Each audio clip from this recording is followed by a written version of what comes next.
ನಮಸ್ಕಾರ. Public express ನ್ಯೂಸ್ಗೆ ಸ್ವಾಗತ. ನಾನು ಮಾಲಾ ಹಾಸನ್. ಈಗ ಹೆಡ್ಲೈನ್ಸ್.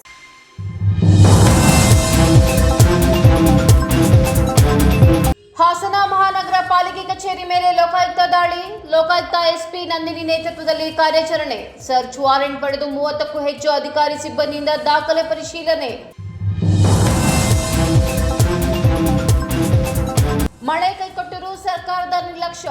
ಬರ ಹಾಸನ ಜಿಲ್ಲೆ ಘೋಷಣೆಗೆ ಮಾಜಿ ಶಾಸಕ ಎಚ್.ಕೆ. ಕುಮಾರಸ್ವಾಮಿ ಆಗ್ರಹ. ಬರ ಅಧ್ಯಯನ ಪೂರ್ಣಗೊಳಿಸದ ಸರ್ಕಾರದ ವಿರುದ್ಧ ಆಕ್ರೋಶ, ಪ್ರತಿಭಟನೆಯ ಎಚ್ಚರಿಕೆ.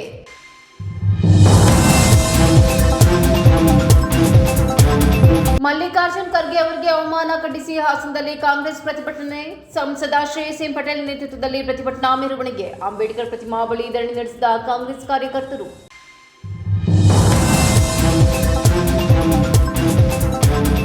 ಹಾಸನ ಮಹಾನಗರ ಪಾಲಿಕೆ ಕಚೇರಿ ಮೇಲೆ ಲೋಕಾಯುಕ್ತ ಅಧಿಕಾರಿಗಳು ಇಂದು ದಾಳಿ ನಡೆಸಿದ್ದು, ದಾಖಲೆಗಳು ಹಾಗೂ ಅಧಿಕಾರಿಗಳ ಕಾರ್ಯವೈಖರಿಯ ಕುರಿತು ತೀವ್ರ ಪರಿಶೀಲನೆ ನಡೆಸಿದರು. ಲೋಕಾಯುಕ್ತ ಎಸ್ಪಿ ನಂದಿನಿ ಅವರ ನೇತೃತ್ವದಲ್ಲಿ ದಾಳಿ ನಡೆದಿದ್ದು, ಹಾಸನ, ಕೊಡಗು ಹಾಗೂ ಚಾಮರಾಜನಗರ ಜಿಲ್ಲೆಗಳಿಂದ ಆಗಮಿಸಿರುವ 30ಕ್ಕೂ ಹೆಚ್ಚು ಅಧಿಕಾರಿಗಳು ಹಾಗೂ ಸಿಬ್ಬಂದಿ 6 ವಾಹನಗಳಲ್ಲಿ ಮಹಾನಗರ ಕಚೇರಿಗೆ ಆಗಮಿಸಿದ್ದು, ಮಹಾನಗರ ಪಾಲಿಕೆ ಆಯುಕ್ತರು, ಎಇ, ಎಡಬ್ಲ್ಯೂ ಸೇರಿದಂತೆ ವಿವಿಧ ಅಧಿಕಾರಿಗಳು ಹಾಗೂ ಸಿಬ್ಬಂದಿ ಕಚೇರಿಗಳಲ್ಲಿ ಲೋಕಾಯುಕ್ತ ಅಧಿಕಾರಿಗಳು ಇಂಚಿಂಚು ಪರಿಶೀಲನೆ ನಡೆಸುತ್ತಿದ್ದು, ಸರ್ಚ್ ವಾರೆಂಟ್ ಪಡೆದು ದಾಖಲೆಗಳನ್ನು ಪರಿಶೀಲಿಸಲಾಗುತ್ತಿದ್ದು, ಕೆಲವು ಕಚೇರಿಗಳ ಬಾಗಿಲು ಹಾಕಿಕೊಂಡು ತಪಾಸಣೆ ನಡೆಸಲಾಯಿತು. ಈ ಸಂದರ್ಭದಲ್ಲಿ ಸಾರ್ವಜನಿಕರು ಕೂಡ ಲೋಕಾಯುಕ್ತ ಎಸ್ಪಿ ನಂದಿನಿ ಅವರನ್ನು ಭೇಟಿಯಾಗಿ ಮಹಾನಗರ ಪಾಲಿಕೆಯಲ್ಲಿನ ಹಲವು ಸಮಸ್ಯೆಗಳ ಕುರಿತು ದೂರು ನೀಡಿದ್ದಾರೆ. ವಿಶೇಷವಾಗಿ ಜನನ ಮತ್ತು ಮರಣ ಪ್ರಮಾಣ ಪತ್ರವನ್ನು ನೀಡುವಲ್ಲಿ ವಿಳಂಬ, ಕಚೇರಿಗಳಲ್ಲಿ ಮಧ್ಯವರ್ತಿಗಳ ಹಾವಳಿ ಸೇರಿದಂತೆ ವಿವಿಧ ಸಮಸ್ಯೆಗಳ ಬಗ್ಗೆ ಸಾರ್ವಜನಿಕರು ದೂರು ಸಲ್ಲಿಸಿದ್ದಾರೆ. ಮಹಾನಗರ ಪಾಲಿಕೆಯಲ್ಲಿ ದಾಖಲೆಗಳ ನಿರ್ವಹಣೆ, ಸಾರ್ವಜನಿಕರಿಗೆ ನೀಡಲಾಗುತ್ತಿರುವ ಸೇವೆಗಳು ಹಾಗೂ ಅಧಿಕಾರಿಗಳು ಮತ್ತು ಸಿಬ್ಬಂದಿಗಳ ಕಾರ್ಯವೈಖರಿ ಕುರಿತು ಲೋಕಾಯುಕ್ತ ಅಧಿಕಾರಿಗಳು ಪರಿಶೀಲನೆ ಮುಂದುವರೆಸಿದ್ದು, ದಾಳಿ ವೇಳೆ ಪರಿಶೀಲಿಸಿದ ದಾಖಲೆಗಳು ಹಾಗೂ ಅಧಿಕಾರಿಗಳಿಂದ ಪಡೆದ ಮಾಹಿತಿ ಆಧಾರದ ಮೇಲೆ ಮುಂದಿನ ಕ್ರಮ ಕೈಗೊಳ್ಳುವ ಸಾಧ್ಯತೆ ಇದೆ. ಲೋಕಾಯುಕ್ತ ಹಾಸನ ಇವತ್ತು ಈ ಕಚೇರಿಗೆ ಬಂದಿದ್ದೀವಿ. ದಯಮಾಡಿ ಈ ಒಂದು ಮಹಾನಗರ ಪಾಲಿಕೆ ಕಚೇರಿಯ ಆಡಳಿತದ ಬಗ್ಗೆ ಸಾರ್ವಜನಿಕರು ಏನು ಈ ಕಚೇರಿಗೆ ಬಂದಿದ್ದೀರಾ, ಇವರು ನೇರವಾಗಿ ಏನಾದರೂ ದೂರು ಕೊಡಬೇಕು ಅಂತ ಅಂದರೆ, ಇಲ್ಲೊಬ್ಬರು ನಮ್ಮ ಶಾಂತೇಗೌಡರವ್ರನ್ನ ನಾನು ಇಲ್ಲಿ ಆ ದೂರನ್ನು ಸಂಗ್ರಹ ಮಾಡಲಿಕ್ಕೆ, ಈ ಆಡಳಿತ ವ್ಯವಸ್ಥೆಯ ಬಗ್ಗೆ ಸರ್ಕಾರ ಏನು ಸವಲತ್ತು ಕೊಡುತ್ತೆ, ಈ ಖಾತೆ ಇರ್ಬೋದು, NOC ಇರ್ಬೋದು, ಅಥವಾ ಇನ್ನೇನೇ ಪಾಲಿಕೆಯಲ್ಲಿ ಬರುವಂಥ ಸರ್ಕಾರದಿಂದ ಬಂದಂಥ ಸವಲತ್ತುಗಳನ್ನು ಸಾರ್ವಜನಿಕರಿಗೆ ನೀಡೋ ಬಗ್ಗೆ, ಅಥವಾ ನಿಮ್ಮ ಕೆಲಸವನ್ನು ಮಾಡದೇ ಇರೋ ಬಗ್ಗೆ, ಮಾಡಿಕೊಟ್ಟಿರೋ ಬಗ್ಗೆ ಇಲ್ಲೇ ನೀವು ದೂರನ್ನು ಸ್ವೀಕರಿಸ್ತೀವಿ, ಆ ದೂರನ್ನು ಪರಿಶೀಲನೆ ಮಾಡ್ತೀವಿ. ದಯಮಾಡಿ ಒಂದು ಪೇಪರ್ ತೊಗೊಂಡು ಇಲ್ಲಿ ನಮ್ಮ ಶಾಂತೇಗೌಡರು ಅಂತ ನಮ್ಮ ನಮ್ಮ ಕಚೇರಿಯ ಸಿಬ್ಬಂದಿ ಇದ್ದಾರೆ, ಅವರು ಅದನ್ನು ದೂರು ಕಲೆಕ್ಟ್ ಮಾಡ್ಕೋತಾರೆ. ನೀವು ದೂರನ್ನು ಯಾವ ಇಲಾಖೆಯ ಅಧಿಕಾರಿ ಯಾರು ನಿಮಗೆ ನೇರವಾಗಿ ಮಾತಾಡಿ ಕೊಡ್ತಾ ಇಲ್ಲ, ಅಥವಾ ನಿಮ್ಮಿಂದ ಏನಾದರೂ ಹಣ ಅಥವಾ ಬೇರೆ ಇನ್ನೇನಾದರೂ ಅಪೇಕ್ಷೆ ಮಾಡಿ ಸುಮ್ಮನೆ ನಾಳೆ ಬನ್ನಿ ನಾಡಿದ್ದು ಬನ್ನಿ ಅಂತ ತಳ್ಳಿಸ್ತಾ ಇರೋದು, ಈ ಥರ ಇದ್ದರೆ ದಯಮಾಡಿ ನೀವು ಕಂಪ್ಲೇಂಟನ್ನು ಇಲ್ಲೇ ಕೊಡಿ, ಅದನ್ನು ನಾವು ಸ್ವೀಕರಿಸ್ತೀವಿ.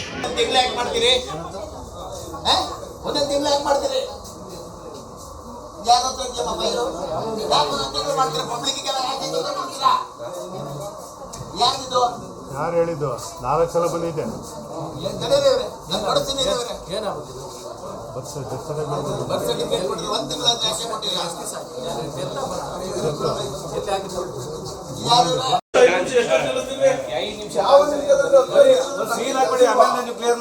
ಇದು ಮುನ್ಸಿಪಾಲಿಟಿ ಇವತ್ತಿಂದಲ್ಲ, ಇದು ದಿನ ಸಿದ್ದರಾಮಯ್ಯ ಒಂದು ಅಪ್ಲಿಕೇಶನ್ ಇವತ್ತು ಬಂದಿಲ್ಲ.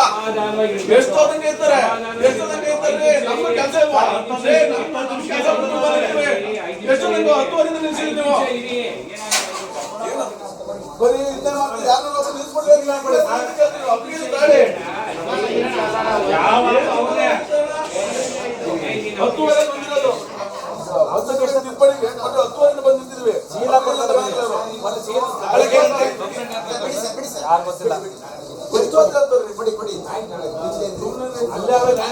ಮುಂಗಾರು ಮಳೆ ಕೈಕೊಟ್ಟು ಪರಿಣಾಮ ರಾಜ್ಯದ ಮುಂಗಾರು ಮಳೆ ಕೈಕೊಟ್ಟ ಪರಿಣಾಮ ರಾಜ್ಯದ ಹಲವು ಜಿಲ್ಲೆಗಳಲ್ಲಿ ಕೃಷಿ ಚಟುವಟಿಕೆಗಳು ಸ್ಥಗಿತಗೊಳ್ಳುವ ಹಂತ ತಲುಪಿದ್ದು ರೈತರ ಬದುಕು ಆತಂಕದ ಅಂಚಿನಲ್ಲಿದೆ. ಮಳೆಯ ಕೊರತೆಯ ವಾಸ್ತವ ಪರಿಸ್ಥಿತಿ ಕಣ್ಣೆದುರಿಗಿದ್ದರೂ ಸರ್ಕಾರ ಬರ ಘೋಷಣೆ ಹಾಗೂ ಪರಿಹಾರ ಕ್ರಮಗಳಲ್ಲಿ ವಿಳಂಬ ಮಾಡುತ್ತಿರುವುದು ಖಂಡನೀಯ ಎಂದು ಮಾಜಿ ಶಾಸಕ ಎಚ್ ಎ ಕುಮಾರಸ್ವಾಮಿ ಆರೋಪಿಸಿದರು. ಹಾಸನದಲ್ಲಿಂದು ನಡೆದ ಪತ್ರಿಕಾಗೋಷ್ಠಿಯಲ್ಲಿ ಮಾತನಾಡಿದ ಅವರು, ಏಪ್ರಿಲ್ನಿಂದ ಜೂನ್ವರೆಗೂ ನಿರೀಕ್ಷಿತ ಪ್ರಮಾಣದಲ್ಲಿ ಮಳೆಯಾಗದ ಪರಿಣಾಮ ಕೃಷಿ ಕ್ಷೇತ್ರಕ್ಕೆ ದೊಡ್ಡ ಹೊಡೆತ ಉಂಟಾಗಿದೆ.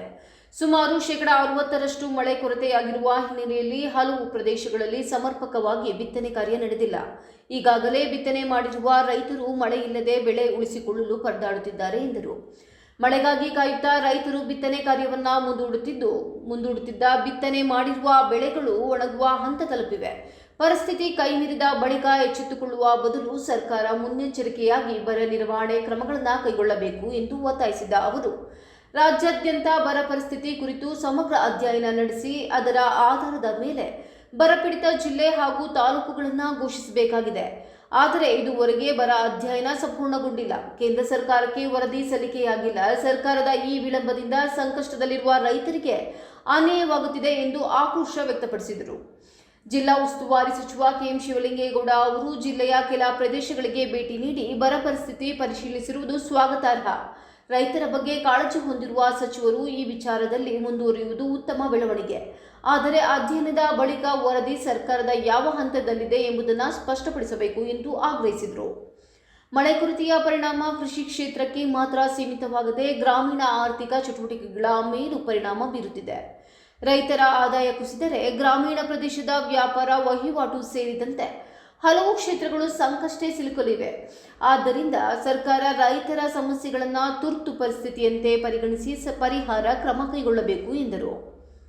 ಬರಪೀಡಿತ ಪ್ರದೇಶಗಳಲ್ಲಿ ಕುಡಿಯುವ ನೀರು, ಜಾನುವಾರುಗಳಿಗೆ ಮೇವು ಹಾಗೂ ಬೆಳೆ ಸಂಕಷ್ಟ ಪರಿಹಾರ ಸೇರಿದಂತೆ ಅಗತ್ಯ ಸೌಲಭ್ಯಗಳನ್ನು ಒದಗಿಸಬೇಕು. ರೈತರು ಈಗಾಗಲೇ ಮಾಡಿರುವ ಕೃಷಿ ವೆಚ್ಚವನ್ನು ಪರಿಗಣಿಸಿ ಸೂಕ್ತ ಆರ್ಥಿಕ ನೆರವು ನೀಡಬೇಕು. ಸರ್ಕಾರ ಕೂಡಲೇ ಬರಪೀಡಿತ ತಾಲೂಕುಗಳನ್ನು ಘೋಷಿಸಿ ಪರಿಹಾರ ಕಾಮಗಾರಿಗೆ ಚಾಲನೆ ನೀಡಬೇಕು ಎಂದು ಒತ್ತಾಯಿಸಿದರು. ಸರ್ಕಾರ ಇನ್ನೂ ವಿಳಂಬದ ಧೋರಣೆ ಮುಂದುವರಿಸಿದರೆ ಜೆಡಿಎಸ್ ವತಿಯಿಂದ ಜಿಲ್ಲಾಧಿಕಾರಿ ಕಚೇರಿ ಎದುರು ಪ್ರತಿಭಟನೆ ನಡೆಸಲಾಗುವುದು.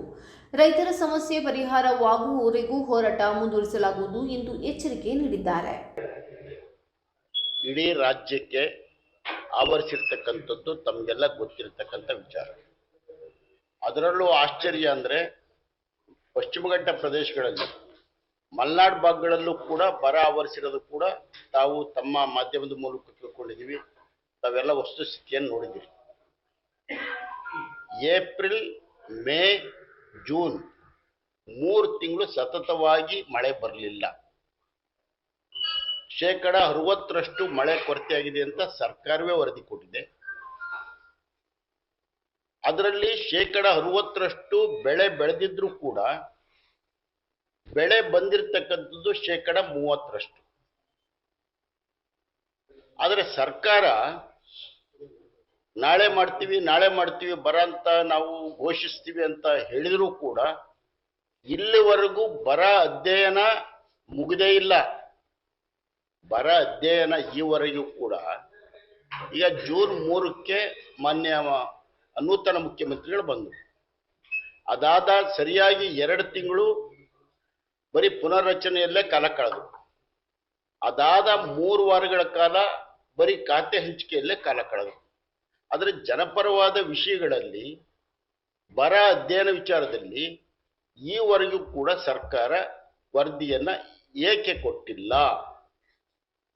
ಇವರು ಕೇಂದ್ರ ಸರ್ಕಾರ ರಿಲೀಸ್ ಮಾಡಲಿ ಮತ್ತೊಂದು ಅಂತಲ್ಲಿ ಹೇಳ್ತಿದ್ದಾರೆ. ಆದರೆ ಇವ್ರು ವರದಿನೇ ಇಲ್ವಲ್ಲ. ಈಗ ನಮ್ಮ ಶಿವಲಿಂಗೇಗೌಡರು ನೂತನವಾಗಿ ಮಂತ್ರಿ ಆಗಿದ್ದಾರೆ. ನಾವೆಲ್ಲ ಅವರಿಗೆ ಶುಭಾಶಯ ಕೋರ್ತೀವಿ, ನಾವು ಸ್ವಾಗತ ಮಾಡ್ತೀವಿ. ಆಮೇಲೆ ರೈತರ ಬಗ್ಗೆ ಸಾಕಷ್ಟು ಯಾವಾಗಲೂ ಅವರು ಮಾತನಾಡ್ತಾನೇ ಇರ್ತಾರೆ. ಅವರು ಕೂಡ ಒಂದು 2-3 ತಾಲೂಕಿಗೆ ಬಂದು ಹೋಗಿದ್ದಾರೆ, ಅಧ್ಯಯನ ಮಾಡಿದ್ದಾರೆ. ಆದರೆ ವರದಿ ಯಾಕೆ ಕೊಟ್ಟಿಲ್ಲ?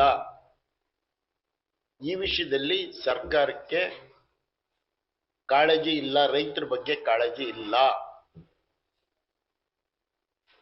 ಆಯ್ತು, ಆಮೇಲೆ ಜುಲೈ ಲಾಸ್ಟ್ ವೀಕ್ನಿಂದ ಸ್ವಲ್ಪ ಮಳೆ ಬರಕ್ಕೆ ಪ್ರಾರಂಭ ಆಗಿದೆ. 3/4 ಡ್ಯಾಮ್ಗಳು ತುಂಬಿದಾವೆ. ನಾಲೆಗಳಿಗೆ ನೀರು ಬಿಡ್ತಾ ಇಲ್ಲ, ಕುಡಿಯೋದಕ್ಕೆ ನೀರಿಲ್ಲ, ಜಮೀನುಗಳಿಗೆ ನೀರಿಲ್ಲ. ನಾವು ಮೊದಲಿಂದಲೂ ಹೇಳ್ತಾ ಇದ್ದೀವಿ, ಈಗ ಪ್ರಾರಂಭ ನೀರು ಗರಿಷ್ಠ ಶೇಖರಣೆ ಆದ್ಮೇಲಾದರೂ ನಮಗೆ ನೀರನ್ನ ಬಿಡುಗಡೆ ಮಾಡಿ ಅಂತ ನಾವು ಹೇಳ್ತಾ ಇದ್ದೀವಿ. ಈಗ ನಿನ್ನೆಯಿಂದ ನೀರು ಬಿಡೋದಕ್ಕೆ ಸ್ವಲ್ಪ ಪ್ರಾರಂಭ ಮಾಡಿದ್ದಾರೆ. ಈಗ ಅದು ನಾಲೆಗಳಿಗೆ ಹರಿಬೇಕಾದ್ರೆ ವಾರ ಬೇಕು, ಬೇಗ ಏನು ನೀರು ಬರಲ್ಲ. ಮೇವಿಲ್ಲ ದನಕರುಗಳಿಗೆ, ಕುಡಿಯೋದಕ್ಕೆ ನೀರಿಲ್ಲ, ಜನರಿಗೂ ಕುಡಿಯೋಕ್ಕೆ ನೀರಿಲ್ಲ, ವಿದ್ಯುತ್ ಇಲ್ಲ. ಸರ್ಕಾರ ಬರವನ್ನ ನಿವಾರಿಸೋದ್ರಲ್ಲಿ ಸಂಪೂರ್ಣ ವಿಫಲ ಆಗಿದೆ. ಬೆಳೆ ವಿಮೆ ಇಲ್ಲ, ಇದ್ದರಲ್ಲಿ ಇರೋ ಬೆಳೆಗೂ ಕೂಡ ವಿಮೆ ಕೊಡ್ತಾ ಇಲ್ಲ, ಅದನ್ನು ನಿಗದಿಪಡೋದ್ರಲ್ಲಿ ವಿಫಲ ಆಗಿದೆ. ಇವಾಗ ಹೊಸದಾಗಿ ಈ ಸಮಸ್ಯೆಗಳು ಹುಟ್ಕೊಂಡಿವೆ. ಅದಕ್ಕೆ ನಾನು ಸರ್ಕಾರವನ್ನು ಒತ್ತಾಯ ಮಾಡ್ತೇನೆ, ತಕ್ಷಣ ನೀವು ರಾಜ್ಯದಲ್ಲಿ ಯಾವ್ಯಾವ ಜಿಲ್ಲೆ, ಯಾವ್ಯಾವ ತಾಲೂಕುಗಳು, ಕ್ಷೇತ್ರಗಳು ಬರ ಪೀಡಿತ ಅಂತ ಘೋಷಣೆ ಮಾಡಬೇಕು. ಬರ ಪರಿಹಾರ ಕಾಮಗಾರಿಗಳನ್ನ ಪ್ರಾರಂಭ ಮಾಡಬೇಕು. ಪತ್ರಿಕಾಗೋಷ್ಠಿಯಲ್ಲಿ ಜೆಡಿಎಸ್ ಮುಖಂಡರಾದ ಸತೀಶ್, ರಂಗಸ್ವಾಮಿ, ಸಮೀರ್, ರಘು ಹೊಂಗೇರೆ ಸೇರಿದಂತೆ ಇತರರು ಉಪಸ್ಥಿತರಿದ್ದರು. ಉತ್ತರಾಖಂಡದ ರಾಮಲೀಲಾ ಮೈದಾನದ ವೇದಿಕೆಯಲ್ಲಿ ಎಐಸಿಸಿ ಅಧ್ಯಕ್ಷರಾದ ಶ್ರೀ ಮಲ್ಲಿಕಾರ್ಜುನ್ ಖರ್ಗೆ ಅವರ ಭಾಷಣ ಮಾಡಿದ ಬಳಿಕ ಅದೇ ವೇದಿಕೆಯನ್ನು ಹೋಮ ಮಾಡಿ ಶುದ್ಧೀಕರಣಗೊಳಿಸಿರುವ ಘಟನೆ ಖಂಡಿಸಿ ಹಾಸನ ಜಿಲ್ಲಾ ಕಾಂಗ್ರೆಸ್ ವತಿಯಿಂದ ಪ್ರತಿಭಟನೆ ನಡೆಸಲಾಯಿತು. ಹಾಸನ ಲೋಕಸಭಾ ಕ್ಷೇತ್ರದ ಸಂಸದರಾದ ಶ್ರೀ ಶ್ರೇಯಸ್ ಎಂ ಪಟೇಲ್ ಅವರ ನೇತೃತ್ವದಲ್ಲಿ ಜಿಲ್ಲಾ ಕಾಂಗ್ರೆಸ್ ಕಚೇರಿಯಿಂದ ಜಿಲ್ಲಾಧಿಕಾರಿಗಳ ಕಚೇರಿವರೆಗೆ ಮೆರವಣಿಗೆ ನಡೆಸಿ ಕೇಂದ್ರ ಸರ್ಕಾರದ ವಿರುದ್ಧ ಪ್ರತಿಭಟನೆ ಹಾಗೂ ಆಕ್ರೋಶ ವ್ಯಕ್ತಪಡಿಸಲಾಯಿತು. ನಂತರ ಅಪರ ಜಿಲ್ಲಾಧಿಕಾರಿ ಅವರ ಮೂಲಕ ಮಾನ್ಯ ರಾಷ್ಟ್ರಪತಿಯವರಿಗೆ ಮನವಿ ಪತ್ರ ಸಲ್ಲಿಸಿ ಎಐಸಿಸಿ ಅಧ್ಯಕ್ಷರಾದ ಶ್ರೀ ಮಲ್ಲಿಕಾರ್ಜುನ ಖರ್ಗೆ ಅವರ ಭಾಷಣ ಮಾಡಿದ ವೇದಿಕೆಯನ್ನು ಹೋಮ ಮಾಡಿ ಶುದ್ಧೀಕರಣಗೊಳಿಸಿರುವ ಕೃತ್ಯಕ್ಕೆ ಕಾರಣರಾದವರ ವಿರುದ್ಧ ಕಠಿಣ ಕಾನೂನು ಕ್ರಮ ಕೈಗೊಳ್ಳುವಂತೆ ಒತ್ತಾಯಿಸಲಾಯಿತು. ಸಾಂಕೇತಿಕವಾದ ಪ್ರತಿಭಟನೆಯನ್ನ ಏನು ರಾಮಲೀಲಾ ಮೈದಾನದಲ್ಲಿ ಖರ್ಗೆ ಅವರಿಗೆ ಅಪಮಾನ ಅವಮಾನವನ್ನ ಮಾಡಿದ್ರು, ಶುದ್ಧೀಕರಣ ಮಾಡಲಿಕ್ಕೆ ಹೋಯ್ದ್ರು, ಅದನ್ನ ಪ್ರಶ್ನಿಸಿ ಭಾರತ ದೇಶಾದ್ಯಂತ ಎಲ್ಲರೂ ಸಹಿತ ಪ್ರತಿಭಟನೆಯನ್ನ ಮಾಡ್ತಾ ಇದ್ದೀವಿ. ನಾವು ಇವತ್ತ ಪ್ರಶ್ನೆ ಮಾಡ್ತಾ ಇದ್ದೀವಿ, ಇವತ್ತ ನೀರು ತಂದಂತವ್ರು ಯಾರು? ಭಗೀರಥ ಯಾರು? ಹಿಂದುಳಿದ ವರ್ಗ. ಇಂಥ ನೀರು ತಂದಂತವ್ರಿಗೆ ನಮ್ಮ ನೀರನ್ನೇ ತಗೊಂಡು ನಮಗೆ ಶುದ್ಧೀಕರಣ ನೀವು ಮಾಡ್ತಾ ಇದ್ದೀರಾ? ಎಷ್ಟು ಸರಿ ಇದು? ಸ್ವತಂತ್ರ ಬಂದು 80 ವರ್ಷ ಆದ್ರೂ ಹಿಂದ ವರ್ಗದವ್ರನ್ನ ಈ ರೀತಿ ಕಾಣ್ತಾ ಇದ್ದೀರಲ್ಲ ನೀವು, ಇದು ಎಷ್ಟು ಸರಿ? ನಾವೆಲ್ಲ ನಮ್ಮ ಅಹಿಂದ ವರ್ಗ ನಿಮಗೆ ಮತ ಕೊಟ್ಟಿಲ್ವಾ?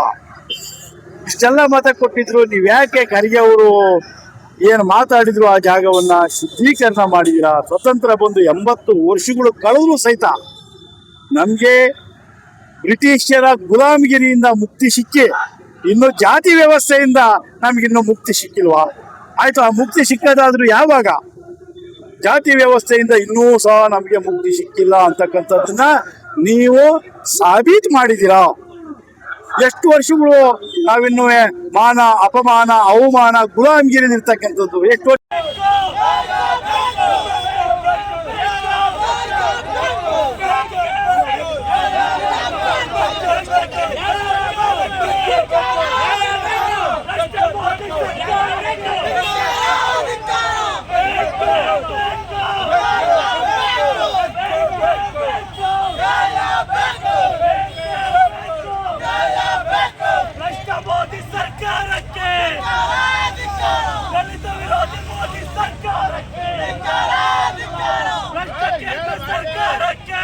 ಈ ಸಂದರ್ಭದಲ್ಲಿ ಮಾತನಾಡಿದ ಸಂಸದ ಶ್ರೇಯಸ್ ಪಟೇಲ್ ಅವರು, ಭಾರತದ ಸಂವಿಧಾನವು ಪ್ರತಿಯೊಬ್ಬರಿಗೂ ಸಮಾನತೆ ಮತ್ತು ಗೌರವದ ಹಕ್ಕನ್ನು ನೀಡಿದೆ. ಯಾವುದೇ ವ್ಯಕ್ತಿಯ ಸಾಮಾಜಿಕ ಹಿನ್ನೆಲೆಯನ್ನು ಆಧರಿಸಿ ಅವಮಾನಿಸುವುದು ಅಥವಾ ಅಸಮಾನತೆಯನ್ನು ಬಿಂಬಿಸುವ ಕೃತ್ಯವನ್ನು ಯಾವುದೇ ಕಾರಣಕ್ಕೂ ಒಪ್ಪಲು ಸಾಧ್ಯವಿಲ್ಲ. ಇಂತಹ ಘಟನೆಗಳು ಸಂವಿಧಾನದ ಮೂಲ ಆಶಯಗಳಿಗೆ ವಿರುದ್ಧವಾಗಿದ್ದು, ತಪ್ಪಿತಸ್ಥರ ವಿರುದ್ಧ ಸೂಕ್ತ ಕಾನೂನು ಕ್ರಮ ಕೈಗೊಳ್ಳಬೇಕು ಎಂದು ಆಗ್ರಹಿಸಿದರು. ದೇಶದಲ್ಲಿ ಸಮಾನತೆ, ಸಾಮಾಜಿಕ ನ್ಯಾಯ, ಸಹೋದರತ್ವ ಹಾಗೂ ಸಂವಿಧಾನದ ಮೌಲ್ಯಗಳನ್ನು ಕಾಪಾಡುವ ನಿಟ್ಟಿನಲ್ಲಿ ಕೇಂದ್ರ ಸರ್ಕಾರ ಸೂಕ್ತ ಕ್ರಮ ಕೈಗೊಳ್ಳಬೇಕು ಎಂದು ಪ್ರತಿಭಟನಾಕಾರರು ಒತ್ತಾಯಿಸಿದರು. ಯುವಜನರ ಸಬಲೀಕರಣ, ಉದ್ಯೋಗಾವಕಾಶ ಸೃಷ್ಟಿ ಹಾಗೂ ಸಮಾಜಮುಖಿ ಸೇವೆಗಳ ಉದ್ದೇಶದಿಂದ ಹಾಸನ ನಗರದ ಸೆಂಟ್ ಜೋಸೆಫ್ ಕಾಲೇಜಿನ ವತಿಯಿಂದ 2 ದಿನಗಳ ಉಚಿತ ಬೃಹತ್ ಉದ್ಯೋಗ ಮೇಳ 2026 ಆಗಸ್ಟ್ 24-25ರಂದು ಕಾಲೇಜಿನ ಆವರಣದಲ್ಲಿ ಆಯೋಜಿಸಲಾಗಿದೆ ಎಂದು ಸೆಂಟ್ ಜೋಸೆಫ್ ಕಾಲೇಜಿನ ಫಾದರ್ ಓಲ್ವಿನ್ ವೇಗಸ್ ತಿಳಿಸಿದರು. ಪತ್ರಿಕಾಗೋಷ್ಠಿಯಲ್ಲಿಂದು ಮಾತನಾಡಿದ ಅವರು, ಹಾಸನ, ಮೈಸೂರು ಹಾಗೂ ಬೆಂಗಳೂರಿನ 20ಕ್ಕೂ ಹೆಚ್ಚು ಪ್ರತಿಷ್ಠಿತ ಕಂಪನಿಗಳು ಉದ್ಯೋಗ ಮೇಳದಲ್ಲಿ ಭಾಗವಹಿಸಲಿದ್ದು, ವಿವಿಧ ವಿದ್ಯಾರ್ಹತೆ ಹೊಂದಿರುವ ಪದವಿ ಹಾಗೂ ಸ್ನಾತಕೋತ್ತರ ಪದವೀಧರರಿಗೆ ನೇರ ಉದ್ಯೋಗ ಸಂದರ್ಶನ ಪಾಲ್ಗೊಳ್ಳಲು ಅವಕಾಶ ಕಲ್ಪಿಸಲಾಗಿದೆ. ಅಭ್ಯರ್ಥಿಗಳಿಗೆ ಕನಿಷ್ಠ 18,000ದಿಂದ ಆರಂಭವಾಗುವ ವೇತನ ಸೇರಿದಂತೆ ಹೆಚ್ಚಿನ ವೇತನ ಉದ್ಯೋಗಾವಕಾಶ ಲಭ್ಯವಾಗಲಿದೆ. ಉದ್ಯೋಗ ಸಂದರ್ಶನದಲ್ಲಿ ಆತ್ಮವಿಶ್ವಾಸದಿಂದ ಎದುರಿಸಲು ಅಭ್ಯರ್ಥಿಗಳನ್ನು ಸಜ್ಜುಗೊಳಿಸುವ ಉದ್ದೇಶದಿಂದ ಆಗಸ್ಟ್ 24ರಂದು ಉಚಿತ ಉದ್ಯೋಗ ಪೂರ್ವ ತರಬೇತಿ ಕಾರ್ಯಾಗಾರ ನಡೆಯಲಿದೆ. ಬೆಂಗಳೂರಿನ ಪರಿಣಿತ ತರಬೇತುದಾರರು ಕಾರ್ಯಾಗಾರ ನಡೆಸಲಿದ್ದು, ಉತ್ತಮ ರಿಸ್ಯೂಮ್ ತಯಾರಿಕೆ, ಸಂದರ್ಶನ ಕೌಶಲ್ಯ, ಸಂವಹನ ಕೌಶಲ್ಯ ಹಾಗೂ ಉದ್ಯೋಗ ಜವಾಬ್ದಾರಿಗಳ ಅರಿವು, ವೃತ್ತಿಪರ ಕೌಶಲ್ಯಗಳ ಸೇರಿದಂತೆ ಹಲವು ವಿಷಯಗಳ ಕುರಿತು ಪ್ರಾಯೋಗಿಕ ತರಬೇತಿ ನೀಡಲಿದ್ದಾರೆ. ಅಲ್ಲದೆ ಸಂದರ್ಶನವನ್ನು ಆತ್ಮವಿಶ್ವಾಸದಿಂದ ಎದುರಿಸುವ ವಿಧಾನ, ಉದ್ಯೋಗದಾತರ ನಿರೀಕ್ಷೆಗಳನ್ನು ಅರ್ಥ ಮಾಡಿಕೊಳ್ಳುವ ರೀತಿ ಹಾಗೂ ಉದ್ಯೋಗ ಪಡೆಯುವ ಅಗತ್ಯವಿರುವ ವೃತ್ತಿಪರ ಕೌಶಲ್ಯಗಳ ಬಗ್ಗೆಯೂ ಮಾರ್ಗದರ್ಶನ ನೀಡಲಾಗುತ್ತದೆ ಎಂದರು. ಆಗಸ್ಟ್ 25ರಂದು ವಿವಿಧ ಕಂಪನಿಗಳ ಮಾನವ ಸಂಪನ್ಮೂಲ ಅಧಿಕಾರಿಗಳು ಕಾಲೇಜಿನ ಆವರಣದಲ್ಲಿಯೇ ಅಭ್ಯರ್ಥಿಗಳ ನೇರ ಸಂದರ್ಶನ ನಡೆಸಲಿದ್ದಾರೆ. ಅರ್ಹತಾ ಹಾಗೂ ಸಂದರ್ಶನದ ಆಧಾರದ ಮೇಲೆ ಅಭ್ಯರ್ಥಿಗಳಿಗೆ ಉದ್ಯೋಗಾವಕಾಶ ದೊರೆಯುವ ಸಾಧ್ಯತೆ ಇದೆ. ವಿವಿಧ ಪದವಿ ಹಾಗೂ ಸ್ನಾತಕೋತ್ತರ ಪದವಿಗಳನ್ನು ಹೊಂದಿರುವ ಅಭ್ಯರ್ಥಿಗಳು ಉದ್ಯೋಗ ಮೇಳದಲ್ಲಿ ಭಾಗವಹಿಸಬಹುದಾಗಿದೆ ಎಂದು ಮಾಹಿತಿ ನೀಡಿದರು. ಸಂತ ಜೋಸೆಫರ ಕಾಲೇಜು ಕಾಟಿಹಳ್ಳಿ ಡೈರಿ ಸರ್ಕಲ್ ಹತ್ರ ಅಲ್ಲಿ ನಮ್ಮ ಕಾಲೇಜ್ ಇದೆ. ಅಲ್ಲಿಂದ ನಾವು ಬಂದಿದ್ದೇವೆ. ಈ ಒಂದು ಪತ್ರಿಕಾಗೋಷ್ಠಿಯಲ್ಲಿ ಭಾಗವಹಿಸಲು ನಮಗೆ ತುಂಬ ಸಂತೋಷವಾಗ್ತದೆ. ನಾವು ಪ್ರತ್ಯೇಕ ಒಂದು ಉದ್ದೇಶದಿಂದ ಬಂದಿದ್ದೇವೆ. ನಾವು ಮಾಡ್ತೀವಿ.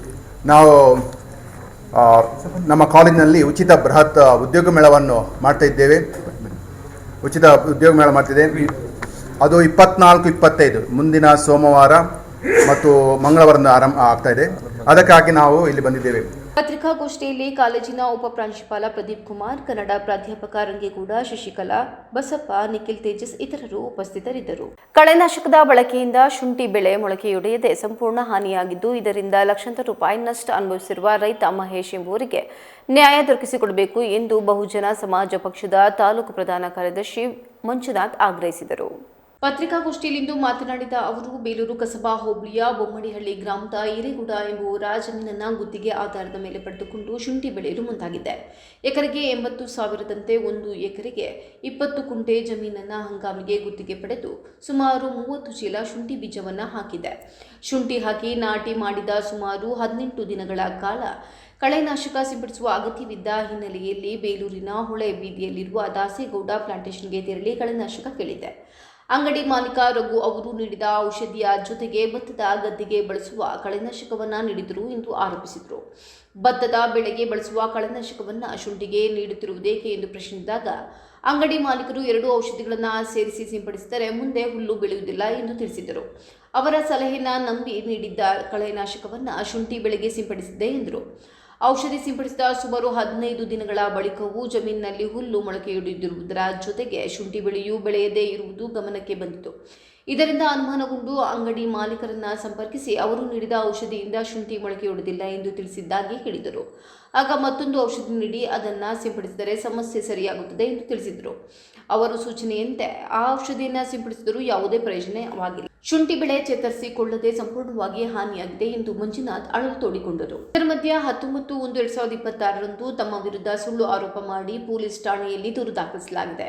ಬಳಿಕ ಠಾಣೆಯಿಂದ ಕರೆಸಿಕೊಂಡರೂ ಯಾವುದೇ ಸಮರ್ಪಕ ವಿಚಾರಣೆ ಅಥವಾ ತನಿಖೆ ನಡೆಸಲಾಗಿಲ್ಲ ಎಂದು ದೂರಿದರು. ತಮ್ಮ ಬೆಳೆಗೆ ಹಾನಿಯಾಗಿರುವ ಕುರಿತು ಪೊಲೀಸ್ ಇಲಾಖೆ ಮಾತ್ರವಲ್ಲದೆ ಕೃಷಿ ಇಲಾಖೆ ಹಾಗೂ ತೋಟಗಾರಿಕಾ ಇಲಾಖೆ ಅಧಿಕಾರಿಗಳು ದೂರು ನೀಡಲಾಗಿದೆ. ಆದರೂ ಹಲವು ಬಾರಿ ಮನವಿ ಮಾಡಿದರೂ ಸಮಸ್ಯೆಗೆ ಪರಿಹಾರ ಸಿಕ್ಕಿಲ್ಲ. ಬೆಳೆ ನಷ್ಟದಿಂದ ಆರ್ಥಿಕವಾಗಿ ತೀವ್ರ ಸಂಕಷ್ಟಕ್ಕೆ ಸಿಲುಕಿರುವ ರೈತನ ಸಮಸ್ಯೆಯನ್ನು ಸಂಬಂಧಪಟ್ಟ ಇಲಾಖೆಗಳು ಗಂಭೀರವಾಗಿ ಪರಿಗಣಿಸಬೇಕು ಎಂದು ಅವರು ಒತ್ತಾಯಿಸಿದರು. ಕೃಷಿ ಉತ್ಪನ್ನಗಳಿಗೆ ಸಂಬಂಧಿಸಿದ ಔಷಧಿ ಹಾಗೂ ಕಳೆನಾಶಕಗಳನ್ನು ಮಾರಾಟ ಮಾಡುವಾಗ ಅವುಗಳನ್ನು ಯಾವ ಬೆಳೆಗೆ ಯಾವ ಪ್ರಮಾಣದಲ್ಲಿ ಹಾಗೂ ಯಾವ ಹಂತದಲ್ಲಿ ಬಳಸಬೇಕು ಎಂದು ರೈತರಿಗೆ ಸೂಕ್ತ ಮಾಹಿತಿ ನೀಡುವುದು ಅಗತ್ಯ. ತಪ್ಪಾದ ಔಷಧಿಯ ಬಳಕೆಯಿಂದ ಬೆಳೆ ಹಾನಿಯಾದರೆ ರೈತನೇ ಸಂಪೂರ್ಣ ನಷ್ಟವನ್ನು ಭರಿಸುವ ಪರಿಸ್ಥಿತಿ ನಿರ್ಮಾಣವಾಗಬಾರದು ಎಂದು ಅವರು ಹೇಳಿದರು. ತಮ್ಮ ಪ್ರಕರಣದಲ್ಲಿ ಕೃಷಿ ಹಾಗೂ ತೋಟಗಾರಿಕಾ ಇಲಾಖೆ ಅಧಿಕಾರಿಗಳು ಸ್ಥಳಕ್ಕೆ ಭೇಟಿ ನೀಡಿ ಜಮೀನಿನ ಪರಿಶೀಲನೆ ನಡೆಸಬೇಕು. ಬೆಳೆ ಹಾನಿಗೆ ಕಾರಣವೇನು ಎಂಬುದನ್ನು ತಾಂತ್ರಿಕವಾಗಿ ಪರಿಶೀಲಿಸಿ ವರದಿ ನೀಡಬೇಕು. ಕಳೆನಾಶಕದ ಗುಣಮಟ್ಟ, ಬಳಕೆಯ ವಿಧಾನ ಹಾಗೂ ಅಂಗಡಿಯಿಂದ ನೀಡಲಾದ ಸಲಹೆ ಸೇರಿದಂತೆ ಎಲ್ಲ ಅಂಶಗಳ ಬಗ್ಗೆ ತನಿಖೆ ನಡೆಸಬೇಕು ಎಂದು ಆಗ್ರಹಿಸಿದರು. ಪೊಲೀಸರು ತಮ್ಮ ದೂರಿನ ಕುರಿತು ಸಮಗ್ರ ತನಿಖೆ ನಡೆಸಿ ತಪ್ಪಿತಸ್ಥರ ಕಂಡುಬಂದರೆ ಕಾನೂನು ಕ್ರಮ ಕೈಗೊಳ್ಳಬೇಕು. ಬೆಳೆ ಹಾನಿಯಿಂದ ಉಂಟಾದ ನಷ್ಟಕ್ಕೆ ಸೂಕ್ತ ಪರಿಹಾರ ದೊರಕಿಸಿಕೊಡಬೇಕು. ಇಲ್ಲವಾದರೆ ಬಿಎಸ್ಪಿ ವತಿಯಿಂದ ರೈತನ ಪರವಾಗಿ ಹೋರಾಟ ನಡೆಸಲಾಗುವುದು ಎಂದು ಮಂಜುನಾಥ್ ಎಚ್ಚರಿಕೆ ನೀಡಿದರು. ಕಬ್ಬಿನಮನೆ ಗ್ರಾಮದ ನಿವಾಸಿಯಾದ ಮಹೇಶ್ ಸನ್ನಪ್ಪು ಚೆನ್ನಯ್ಯರವರು ಸುಮಾರು 1 ಎಕರೆ 20 ಗುಂಟೆ ಪ್ರದೇಶದಲ್ಲಿ 30 ಚೀಲ ಶುಂಠಿಯನ್ನು ಬೆಳೆದು ಈ ಶುಂಠಿಗೆ ಬೇಕಾದಂಥ ಔಷಧಿಯನ್ನು ಬೇಲೂರು ಪಟ್ಟಣದ ಒಳೆ ಬೀದಿಯಲ್ಲಿರ್ತಕ್ಕಂಥ ದಾಸೇಗೌಡ ಪ್ಲಾಂಟೇಶನ್ ಸರ್ವಿಸ್ನ ಮಾಲೀಕರವರು ರಘುರವರ ಅಂಗಡಿಯಲ್ಲಿ ತಪ್ಪಿದ್ರು. ಈ ಔಷಧಿ ತಂದ ನಂತರ ಶುಂಠಿ ಹಾಕಿ 15 ದಿನಕ್ಕೆ ಹೊಡೆತಕ್ಕಂಥ ಔಷಧಿಯನ್ನು ದಾಸೇಗೌಡ ಪ್ಲಾಂಟೇಶನ್ ಅಂಗಡಿಯಲ್ಲಿ ತಂದಿರ್ತಾರೆ. ಅದು ಔಷಧಿ 15 ದಿವಸಕ್ಕೆ ಸಿಂಪಡಣೆ ಮಾಡಿರ್ತಾರೆ. ಅದು ಸಂಪೂರ್ಣವಾಗಿ 4 ತಿಂಗಳಾದ್ರೂ ಶುಂಠಿ ಹುಟ್ಟಿರಕ್ಕಿಲ್ಲ. ಅದನ್ನ ಹುಟ್ಟಕ್ಕಿಲ್ಲ ಅಂತ ಹೋಗಿ ಕೇಳಿದ್ರೆ 4 ತಿಂಗಳು ಬಿಟ್ಟು ಹೋಗಿ ಕೇಳಿರ್ತಾರೆ, ಅಣ್ಣ ಈ ಥರ ಐತೆ, ಶುಂಠಿ ಹುಟ್ಟಿಲ್ಲ, ನೀವೊಂದ್ಸತಿ ಬಂದು ನೋಡಿ ಅಂತ ಹೋಗಿ ಅಂಗಡಿ ಹತ್ರ ಕೇಳಿರ್ತಾರೆ. ಅವರು ಸಹ ಒಂದ್ಸತಿ ಬಂದು ನೋಡಿರ್ತಾರೆ. ಬಂದು ನೋಡಿದ ತಕ್ಷಣ 17,000 ರೂಪಾಯಿ ಔಷಧಿಯನ್ನು ಮತ್ತೆ ಕೊಟ್ಟಿರ್ತಾರೆ. 17,000 ರೂಪಾಯಿದ ಔಷಧಿನ ಕೊಟ್ಟಾದ್ರೂ ಅದಕ್ಕೆ ಯಾವುದೇ ರೀತಿಯ ಇಂಪ್ರೂವ್ಮೆಂಟ್ ಇರೋದಿಲ್ಲ. ಹಂಗಾಗಿ ಮತ್ತೊಂದು ಸತಿ ಅಂಗಡಿ ಹತ್ರ ಹೋಗಿ ಬಂದು ಕೇಳಿರ್ತಾರೆ ಮಹೇಶ್ರವರು. ಕೇಳಿದಂಥ ಸಂದರ್ಭದಲ್ಲಿ ಏನು ನೀನು ಉಡಾಪೆಯಿಂದ ಮಾತಾಡ್ತೀಯಾ, ನೀನು 29,350 ರೂಪಾಯಿ ನೀನು ಸಾಲ್ವಾಗಿ ತಗೊಂಡಿರ್ತೀಯ, ಆ ದುಡ್ಡನ್ನ ಕೊಡಬೇಕು ಅನ್ನೋ ಉದ್ದೇಶಕ್ಕೋಸ್ಕರ ನೀನು ಅಂಗಡಿ ಹತ್ರ ಬಂದು ತಿರುಗಿ ಮಾಡ್ತಿರ್ತೀಯ ಅಂತೇಳಿ ದಾಸೇಗೌಡ ಪ್ಲಾಂಟೇಶನ್ ಸರ್ವಿಸ್ನ ಮಾಲೀಕ ರಘುರವರು ಏನು 19/6/2026 ದಿನಾಂಕದಂದು ಬೇಲೂರು ಪೊಲೀಸ್ ಸ್ಟೇಷನ್ಗೆ ಕಂಪ್ಲೇಂಟ್ ದಾಖಲೆ ಮಾಡಿರ್ತಾರೆ. ಆ ಕಂಪ್ಲೇಂಟ್ ದಾಖಲೆ ಮಾಡಿದಂಥ ಸಂದರ್ಭದಲ್ಲಿ ಈ ಮಹೇಶ್ ಅವರನ್ನು ಕರ್ಕೊಂಡು ಕರೆಸಿರ್ತಾರೆ. ಏನಪ್ಪ ನೀನು ಔಷಧಿ ತಗೊಂಡು ಹೋಗಿದೆಯಾ, ನೀನು ದುಡ್ಡು ಕೊಟ್ಟಿಲ್ವಂತೆ, ಬಾರಪ್ಪ ಇಲ್ಲ ಅಂತ ಕರ್ಕೊಂಡು ಕೇಳಿರ್ತಾರೆ. ಆ ಸಂದರ್ಭದಲ್ಲಿ ಮಹೇಶ್ರವರು ಔಷಧಿ ತಗೊಂಡೋಗಿದ್ದವುದು, ನನ್ನ ಬೆಳೆ ನಷ್ಟ ಆಗಿದೆ, ಇದಕ್ಕೆ ಕೇಳಕ್ ಬಂದಿದ್ದಕ್ಕೋಸ್ಕರನೇ ಇಲ್ಲಿ ಅಂಗಡಿ ಮುಂದಕ್ಕೆ ಬಂದು ಗಲಾಟೆ ಮಾಡ್ತೀನಿ ಅಂತೇಳಿ ಬೈದಿದ್ದಾರೆ, ಕಂಪ್ಲೇಂಟ್ ಕೊಟ್ಟಿದ್ದಾರೆ ಅಂತೇಳಿ ಅವರು ಇದು ಮಾಡ್ತಾರೆ. ಈ ಸಂದರ್ಭದಲ್ಲಿ ಮತ್ತೊಂದ್ಸತಿ 20ನೇ ತಾರೀಕಲ್ಲಿ 20/6/2026 ದಿನಾಂಕದಂದು ಮಹೇಶ್ರವರು ನನ್ನ ಬೆಳೆ ಹಾಳೈತೆ ಅಂತೇಳಿ ಕಂಪ್ಲೇಂಟ್ ಕೊಡ್ತಾರೆ. ಆ ಕಂಪ್ಲೇಂಟ್ಗೂ ನನಗೆ ಸಂಬಂಧ ಬರಲ್ಲ ಅಂತೇಳಿ ಬೇಲೂರು ಸರ್ಕಲ್ ಇನ್ಸ್ಪೆಕ್ಟರ್ ಅಂತ ರೇವಣ್ಣ ಸಾಹೇಬರು ಇದಕ್ಕೂ ನನಗೆ ಸಂಬಂಧ ಬರಲ್ಲ ಅಂತೇಳಿ ತೆಗೆದು ಯಾವುದೋ ಒಂದು ಕಡೆ ಮೂಲೆಯಲ್ಲಿ ಎಸ್ತಿರ್ತಾರೆ. ತಿರ್ಗಾ 1 ವಾರ ಬಿಟ್ಟು ಹೋಗಿ ನಾವು ದಲಿತ ಮುಖಂಡರುಗಳೆಲ್ಲ ಹೋಗಿ ಕೇಳಿದಾಗ ಈ ಕಂಪ್ಲೇಂಟು ಇನ್ನೂ ಹುಡುಕ್ಬೇಕು, ನೀನು ತಾಲೂಕು ಆಫೀಸಿಗೆ ಹೋದ್ರೆ ಒಂದೇ ದಿನಕ್ಕೆ ಹುಡುಕಿ ಕೊಟ್ಬಿಡ್ತಾರ ಅಂತೇಳಿ ಉಡಾಪೆಯಿಂದ ಮಾತಾಡಿ 1 ವಾರ ಬಿಟ್ಟು ಬಾ ಅಂತೇಳಿ ಕಳಿಸಿರ್ತಾರೆ. ಇದು ಒಬ್ಬ ಜವಾಬ್ದಾರಿತ ಪೊಲೀಸ್ ಅಧಿಕಾರಿ ಮಾತಾಡ್ತಕ್ಕಂಥ ಮಾತನ್ನ ಅನ್ನೋದು ನಮಗೆ ಬಹಳ ಇದಾಗ್ತದೆ. ಹಂಗಾಗಿ ಇದ್ರ ಬಗ್ಗೆ ಪೊಲೀಸ್ ಇಲಾಖೆ ನಿರ್ಲಕ್ಷ್ಯದಿಂದಲೇ ಏನು ರೈತ ಮಹೇಶ್ರವರಿಗೆ ಸಂಕಷ್ಟ ತಂದಿದೆ. ಹಂಗಾಗಿ ಏನು 1 ತಿಂಗಳ ಹಿಂದೆ ಎಡಿಯವರ ಹತ್ರ ಮಾತನಾಡಿದ್ದು, ಹಾರ್ಟಿಕಲ್ಚರ್ ಎಡಿಯವರ ಹತ್ರ ಮಾತಾಡಿದ್ದು, ಅಗ್ರಿಕಲ್ಚರ್ ಎಡಿಯವರ ಹತ್ರ ಮಾತಾಡಿ ಸ್ಥಳ ಪರಿಶೀಲನೆ ಮಾಡಿ ಅಂತ ಹೇಳಿದ್ರು. ಸ್ಥಳ ಪರಿಶೀಲನೆ ಮಾಡಕ್ ಬಂದ ನಂತರ ಈ ಔಷಧಿ ಸಿಂಪಡಣೆ ಮಾಡಿದ್ರಿಂದಲೇ ಇದು ಸರ್ವನಾಶ ಆಗಿ ಹೋಯ್ತೆ ಅಂತೇಳಿ ಅವರಿಗೆ ಸಂಪೂರ್ಣವಾಗಿ ನಮಗೆ ಮಾಹಿತಿಯನ್ನು ಕೊಟ್ಟಿದ್ದಾರೆ. ಆದರೆ ಈ ತಂಡವನ್ನು ಒಂದು ತಂಡ ರಚನೆ ಮಾಡ್ತೀವಿ, ಒಂದು ತಂಡ ರಚನೆ ಮಾಡಿ ಆದ ತಕ್ಷಣ ಈ ನಿಮ್ಮ ಸ್ಥಳಕ್ಕೆ ಬಂದು ಒಂದು ಶಾಂಪಲ್ ತಗೊಂಡೋಗ್ತಾರೆ. ಶಾಂಪಲ್ ತಗೊಂಡೋಗಿ ಅಲ್ಲಿಗೆ ಕಳಿಸ್ಕೊಡ್ತೀವಿ, ಆ ತದನಂತರದಲ್ಲಿ ಇದನ್ನು ಮುಂದಿನ ಕ್ರಮ ತಗೊಳ್ತೀವಿ ಅಂತ ಹೇಳ್ತಾರೆ. 1 ತಿಂಗಳಾಯ್ತು. ಹಾರ್ಟಿಕಲ್ಚರ್ ಡಿಪಾರ್ಟ್ಮೆಂಟ್ ಆಫೀಸರ್ಗೆ ಹೋಗಿ ಕೇಳಿದ್ರೆ ಅಗ್ರಿಕಲ್ಚರ್ ಡಿಪಾರ್ಟ್ಮೆಂಟ್ ಆಫೀಸರ್ಗೆ ಎತ್ತಾಕ್ತಾರೆ. ಅವ್ರದ್ದು ಏನೋ ಲೋಪದೋಷ ನಡೀತಿದನೋ ನೀವು ಅವ್ರನ್ನ ಕೇಳ್ಕೇಳಿ ಅಂತ. ಅಗ್ರಿಕಲ್ಚರ್ ಡಿಪಾರ್ಟ್ಮೆಂಟ್ಗೆ ಹೋಗಿ ಕೇಳ್ತಿದ್ರೆ ನೀವು ಆ ಕಡೆಗೆ ಹೋಗಿ ಕೇಳ್ಕೇಳಿ ಅಂತ ಹೇಳ್ತಾರೆ. ಇದು ಹಾರ್ಟಿಕಲ್ಚರ್ ಮತ್ತು ಅಗ್ರಿಕಲ್ಚರ್ ಡಿಪಾರ್ಟ್ಮೆಂಟು ಎಡಿಯವರು, ತಾಲೂಕು ಎಡಿಯವರು ಇದ್ದಾರೆ, ಅವರಿಂದಲೇ ಏನೋ ನೇರವಾಗಿ ಔಷಧಿ ಅಂಗಡಿ ಮಾಲೀಕ ಇದ್ದಾರೆ ರಘುರವರು, ಏನು ದುಡ್ಡಿಗೆ ಸಮಥಿಂಗ್ ಆಗಿದೆ ಅನ್ನೋ ನಮ್ದೊಂದು ಅನುಮಾನ ಕಂಡು ಬರ್ತಾ ಇದೆ. ಯಾವುದೇ ರೀತಿಯ ಏನು ನೊಂದಿರ್ತಕ್ಕಂಥ ಕುಟುಂಬ ರೈತ ಮಹೇಶ್ ಅವರಿದ್ದಾರೆ, ಯಾವುದೇ ರೀತಿ ಅವರಿಗೆ ಅನುಕೂಲ ಮಾಡ್ತಕ್ಕಂಥದ್ದು ಮನಸ್ಥಿತಿ ಬಂದಿಲ್ಲ. ಅವರಿಗೆ ಏನು ಎಡಿ ಅವರಿದ್ದಾರೆ, ಅವರಿಗೆ ಯಾವುದೇ ರೀತಿ ಮನಸ್ಥಿತಿ ಬಂದಿಲ್ಲ. ಅವರಿಗೆ ದುಡ್ಡಿಗೆ ಸರಿಕಾಗಿದ್ದಾರೆ. ರಘುರವರು ದಾಸೇಗೌಡ ಪ್ಲಾಂಟೇಶನ್ ಸರ್ವಿಸ್ನ ಮಾಲೀಕ ರಘುರವರು ಮತ್ತು ಎಡಿ ಅವರು ಮತ್ತು ಸರ್ಕಲ್ ಇನ್ಸ್ಪೆಕ್ಟ್ರು ಯಾವುದೇ ತರಹದ ಇವರು ದುಡ್ಡಿನ ಸಂಸ್ಥೆ ನಡ್ಕೊಂಡು ರೈತಂತ ಹೊಂದಿರ್ತಕ್ಕಂಥ ರೈತಗೆ ಯಾವುದೇ ರೀತಿಯನ್ನ ನ್ಯಾಯನ ಒದಗಿಸ್ತಕ್ಕಂಥ ವ್ಯವಸ್ಥೆಯನ್ನು ಮಾಡಿಲ್ಲ. ಪತ್ರಿಕಾಗೋಷ್ಠಿಯಲ್ಲಿ ಬಿಎಸ್ಪಿ ಕಸಬಾ ಹೋಬಳಿ ಅಧ್ಯಕ್ಷ ಹೊನ್ನಯ್ಯ, ದಲಿತ ಮುಖಂಡರಾದ ರೇಣುಕಯ್ಯ, ಬಸವರಾಜ್, ಮಹೇಶ್ ಸೇರಿದಂತೆ ಹಲವರು ಉಪಸ್ಥಿತರಿದ್ದರು. ಗ್ರಾಮ ಪಂಚಾಯಿತಿಗಳಲ್ಲಿ ಕಾರ್ಯನಿರ್ವಹಿಸುತ್ತಿರುವ ನೌಕರರಿಗೆ ಹಲವು ತಿಂಗಳ ವೇತನ ಬಾಕಿ, ಕನಿಷ್ಠ ವೇತನ ಪಾವತಿ, ಸೇವಾ ಮುಂಬಡ್ತಿ, ಅನುಕಂಪದ ಆಧಾರದ ನೇಮಕಾತಿ, ನಿವೃತ್ತಿ ಉಪಧನ ಸೇರಿದಂತೆ ಹಲವು ಬೇಡಿಕೆಗಳನ್ನು ಈಡೇರಿಸುವಂತೆ ಆಗ್ರಹಿಸಿ ಕರ್ನಾಟಕ ರಾಜ್ಯ ಗ್ರಾಮ ಪಂಚಾಯಿತಿ ನೌಕರರ ಸಂಘದ ಹಾಸನ ಜಿಲ್ಲಾ ಸಮಿತಿ ವತಿಯಿಂದ ಇಂದು ಜಿಲ್ಲಾ ಪಂಚಾಯಿತಿ ಕಚೇರಿ ಎದುರು ಧರಣಿ ಸತ್ಯಾಗ್ರಹ ನಡೆಸಲಾಯಿತು. ಸಿಐಟಿಯು ಸಂಯೋಜಿತ ಕರ್ನಾಟಕ ರಾಜ್ಯ ಗ್ರಾಮ ಪಂಚಾಯಿತಿ ನೌಕರರ ಸಂಘದ ನೇತೃತ್ವದಲ್ಲಿ ನಡೆದ ಪ್ರತಿಭಟನೆಯಲ್ಲಿ ಜಿಲ್ಲೆಯ ವಿವಿಧ ಗ್ರಾಮ ಪಂಚಾಯಿತಿಯ ನೌಕರರು ಭಾಗವಹಿಸಿ ತಮ್ಮ ಸಮಸ್ಯೆಗಳನ್ನು ಸರ್ಕಾರ ಹಾಗೂ ಜಿಲ್ಲಾ ಪಂಚಾಯಿತಿ ಆಡಳಿತದ ಗಮನಕ್ಕೆ ತಂದರು. ಬಳಿಕ ಸಂಘದ ಪದಾಧಿಕಾರಿಗಳು ಜಿಲ್ಲಾ ಪಂಚಾಯತ್ ಮುಖ್ಯ ಕಾರ್ಯನಿರ್ವಾಹಕ ಅಧಿಕಾರಿ ಶುಭಾಂ ಶುಕ್ಲಾ ಅವರಿಗೆ ಮನವಿ ಸಲ್ಲಿಸಿದರು. ಈ ಸಂದರ್ಭದಲ್ಲಿ ಮಾತನಾಡಿದ ಸಂಘದ ಜಿಲ್ಲಾ ಅಧ್ಯಕ್ಷ ಧರ್ಮೇಶ್, ಜಿಲ್ಲೆಯ ಹಲವು ಗ್ರಾಮ ಪಂಚಾಯಿತಿಗಳಲ್ಲಿ ನೌಕರರಿಗೆ ಹಲವು ತಿಂಗಳಿಂದ ವೇತನ ಪಾವತಿಯಾಗಿಲ್ಲ. ಗ್ರಾಮ ಪಂಚಾಯಿತಿಗಳಿಗೆ ತೆರಿಗೆ ಸೇರಿದಂತೆ ವಿವಿಧ ಮೂಲಗಳಿಂದ ಆದಾಯ ಸಂಗ್ರಹವಾಗುತ್ತಿದ್ದರೂ ನೌಕರರಿಗೆ ಬಾಕಿ ವೇತನ ನೀಡದಿರುವುದು ಅನ್ಯಾಯವಾಗಿದೆ. ಸರ್ಕಾರದ ಆದೇಶದಂತೆ ತುಟ್ಟಿ ಭತ್ಯ ಸೇರಿದಂತೆ ಕನಿಷ್ಠ ವೇತನ ಪಾವತಿಸಬೇಕು ಹಾಗೂ ಬಾಕಿ ಉಳಿಸಿಕೊಂಡಿರುವ ವೇತನವನ್ನು ಕೂಡಲೇ ಬಿಡುಗಡೆ ಮಾಡಬೇಕೆಂದು ಒತ್ತಾಯಿಸಿದರು.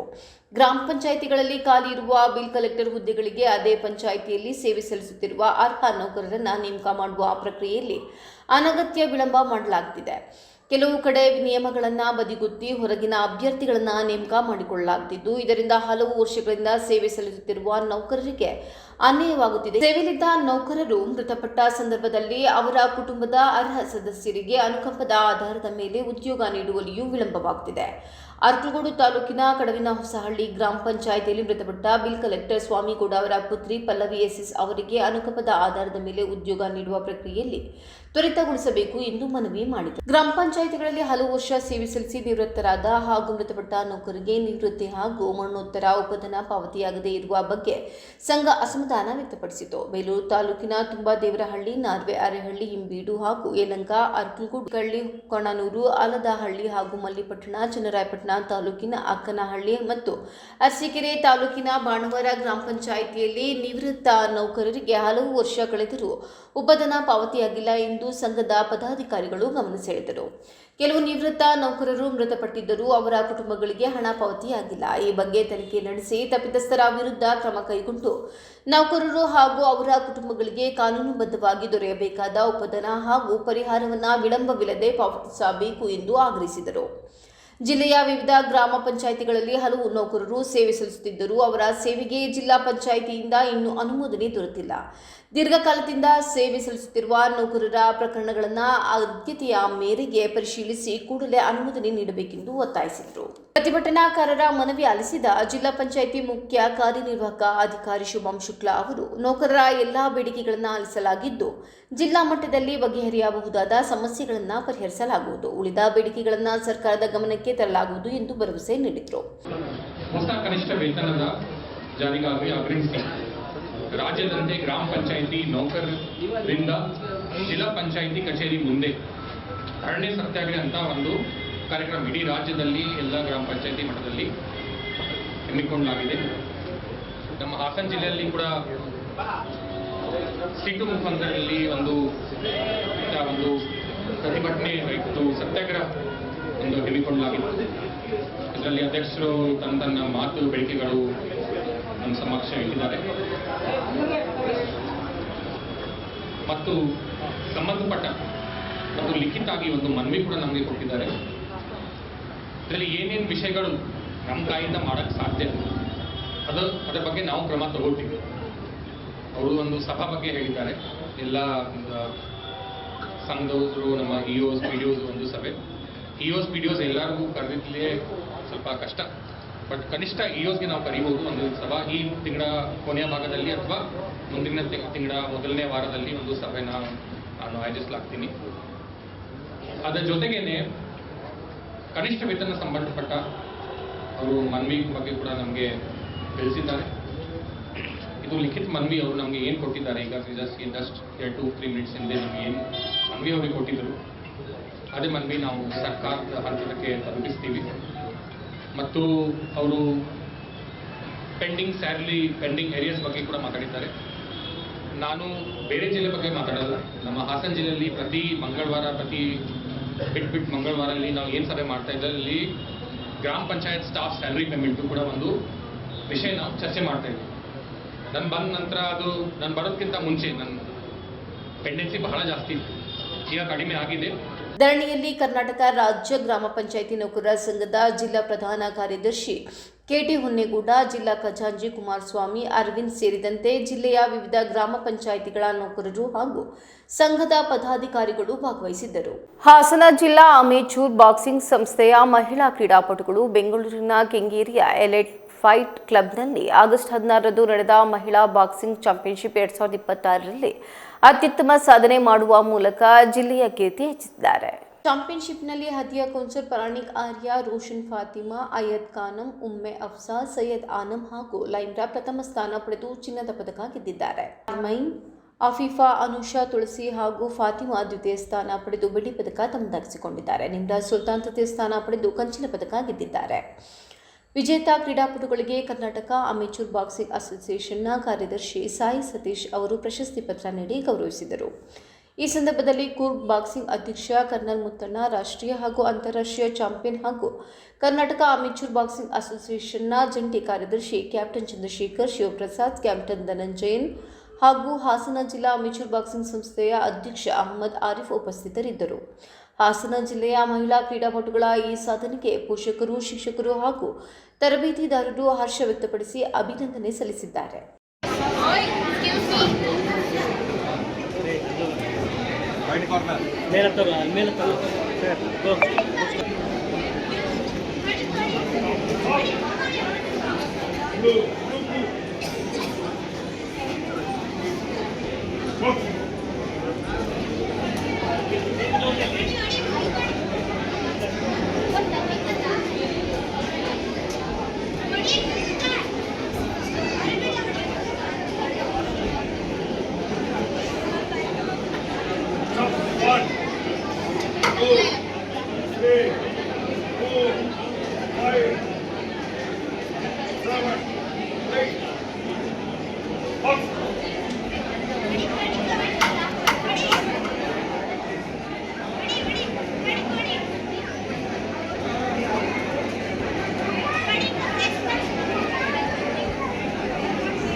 ಈಗ ಮತ್ತೊಮ್ಮೆ ಹೆಡ್ಲೈನ್.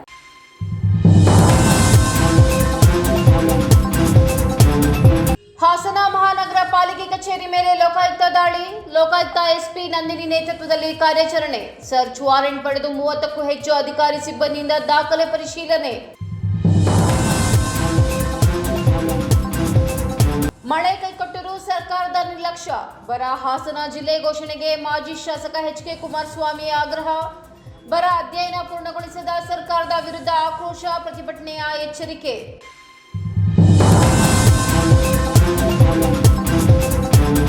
ಮಲ್ಲಿಕಾರ್ಜುನ್ ಖರ್ಗೆ ಅವರಿಗೆ ಅವಮಾನ ಖಂಡಿಸಿ ಹಾಸನದಲ್ಲಿ ಕಾಂಗ್ರೆಸ್ ಪ್ರತಿಭಟನೆ. ಸಂಸದ ಶ್ರೇಯಸ್ ಎಂ ಪಟೇಲ್ ನೇತೃತ್ವದಲ್ಲಿ ಪ್ರತಿಭಟನಾ ಮೆರವಣಿಗೆ. ಅಂಬೇಡ್ಕರ್ ಪ್ರತಿಮಾ ಬಳಿ ಧರಣಿ ನಡೆಸಿದ ಕಾಂಗ್ರೆಸ್ ಕಾರ್ಯಕರ್ತರು.